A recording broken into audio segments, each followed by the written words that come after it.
Hello Nidorinas and Nidorinos, I'm KingNido and today we're coming in from Medali City where the Aethers are hosting the Spike Myth Rockets, and as they send out their starting lineups, let's have a look at this tailor tape as it is 7th versus 8th on the leaderboard. But whoever wins this match, they are going to move themselves into an Elite Four position, and the Spike Myth Rockets are on a 5-game win streak, very similar to what they did last season, but the Aethers have been showing themselves to be a great side of late. So with that said, let us know in the comments below who you think is going to win this matchup. Will it be the flying types? Will it be the dark types? Let's go! 3, 2, 1, go!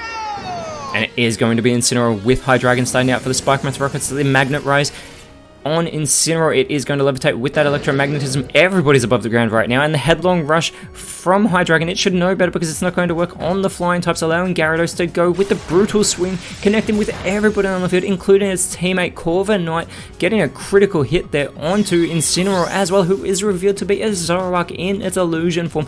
No time for messing about here as Corviknight is going to go with the Mud Slap, but that is not going to work on Zoroark because of it levitating, and this allows the triple arrows in response onto the Rowan Award recipient.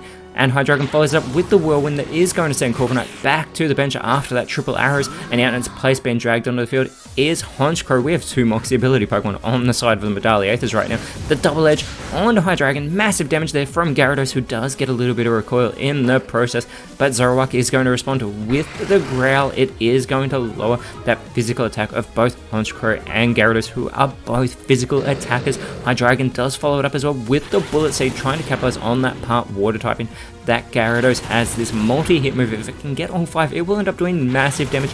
It's got 3 so far. The Spike Myth Rockets want to continue this win streak into Victory Road just like they did last season, as it is able to get all 5 connections onto the water flying type. Gyarados is going to respond though with the Sing. It is going to put Zoroark to sleep on the field. This could allow the Medali Aethers to concentrate on Hydreigon here.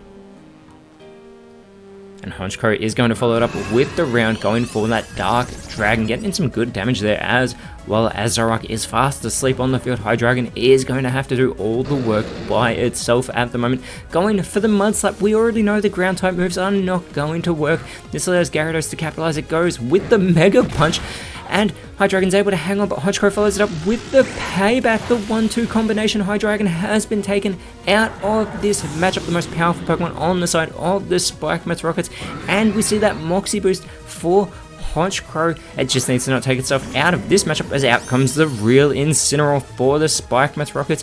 And Zoroark has awoken as well, immediately going for the Hone Claws. It is going to boost its own physical attack base 105, as well as boosting that accuracy. Gyarados responds with the Poison Sting, getting some good chip damage onto Zoroark. It avoids the poisoning though, but it doesn't avoid the Sleep Powder. It is going to get put back to sleep by Honchkrow already twice in this matchup. Zoroark is left asleep on the field. Incineroar, looking to do its part though, goes for a Brutal Swing of its own. It takes out Gyarados. Thankfully it's not very effective on its own teammate, but it's also not very effective onto Honchkrow. It does level the playing field, and we know that Corviknight will be returning to the field as that electromagnetism does wear off for the floating Zoroark. Well, it's not floating anymore as Corviknight is back out on the field. Zoroark is still fast asleep. Honchkrow looking to capitalize, goes for the explosion.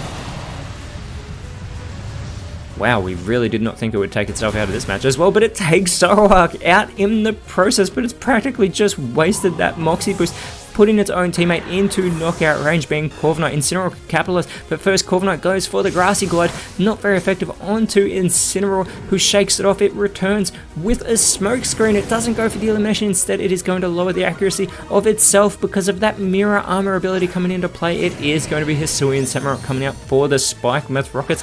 It is Salamence coming out for the Medali Aethers, immediately going for the Poison Jab to get the easy elimination of Incineroar, putting the Medali Aethers in front.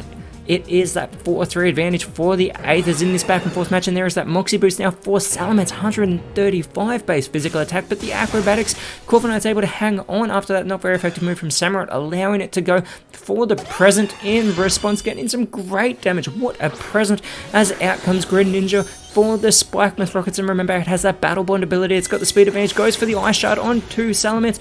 Super effective, massive damage, but Salamence is going to respond with the Wild Charge. It's going to get recoil damage, but it also gets the one hit Wonder with that critical play to take Greninja immediately out of this matchup. They saw it as a threat and they got it off the field.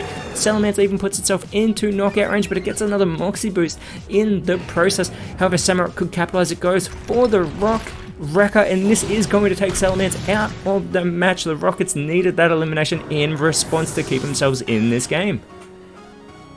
And Corviknight does go for the Dire Claw, getting some good damage there, but no status condition for Samurott as out comes Mabosstiff, the angry papa for the Rockets. It is going to be Roaring Moon, the Terrestrial Draftee, coming out for the Medali Aethers. This is still anybody's game, but the Medali Aethers have got the advantage, and Corviknight, who's been in this matchup since the very start of this high-impact match between these two very physical sides. And there is that Balloon wearing Roaring Moon with the speed control going for the Lunar Blessing. It is going to restore the health of Corviknight, who is such an easy target on the field right now.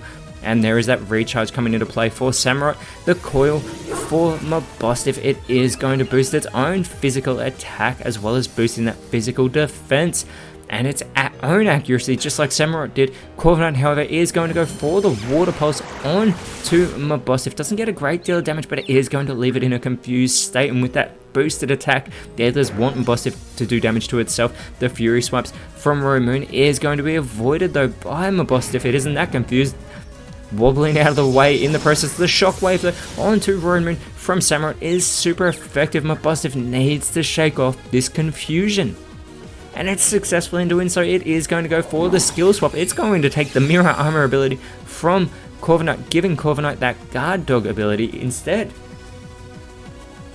And as those two abilities have been swapped, Corviknight is going to go for the Super Fang, but that is also going to be avoided by Mabosstiff in its confusion as Roaring Moon with the Sacred Sword eliminates Samurott with that super effective move. Mabosstiff is all by itself. It needs to shake off this confusion. It needs to keep its focus on the flying types, and it's snapped out of the confusion. This could be crucial. It goes for the Zen Headbutt onto Roaring Moon and puts it into knockout range. Corviknight, however, is going to go for the Tail Glow. It does not go on the offensive. They need to not play this game lightly. There's that special attack boost for Corviknight. Roaring Moon still in this match goes for the Defog on to Mabosstiff, but with that Mirror Armor, it sends that Evasiveness lowering back to Roaring Moon, and the Aromatic Mist from Mabosstiff is going to fail, and this allows Corviknight to try and capitalize, going for the foul play. This is going to be resisted by Mabosstiff. Still gets in some okay damage though, as Roaring Moon does follow it up with the Psycho boost. It should know better than to use a Psychic type move on a Dark type Pokemon, allowing Mabosstiff to go for the Psybeam on Roaring Moon, who is no longer a Dark type, taking it out of this matchup. It is now a 2v1 match. We do not know who the last Pokemon for the Medali Aethers is, as that Daylight comes shining back out on the field. The Minimize from Corviknight is going to greatly boost its own evasiveness here, making itself a harder target, and it is going to Braviary in its Unovian form, immediately going for the Assurance, smacking that Angry Papa with that not very effective move. Be careful because it's going to respond with another Psybeam, this time onto Braviary. Doesn't do that much damage though, allowing Corviknight to go for the Power Swap.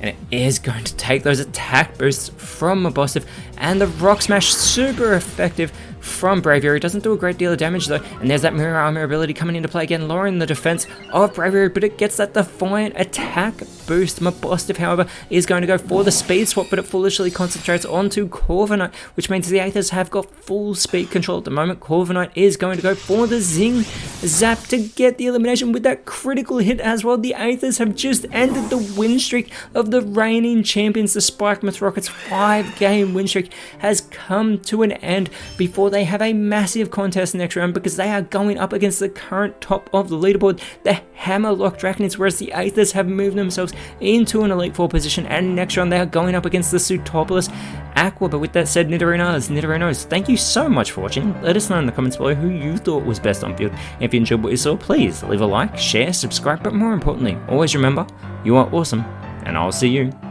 when you see me.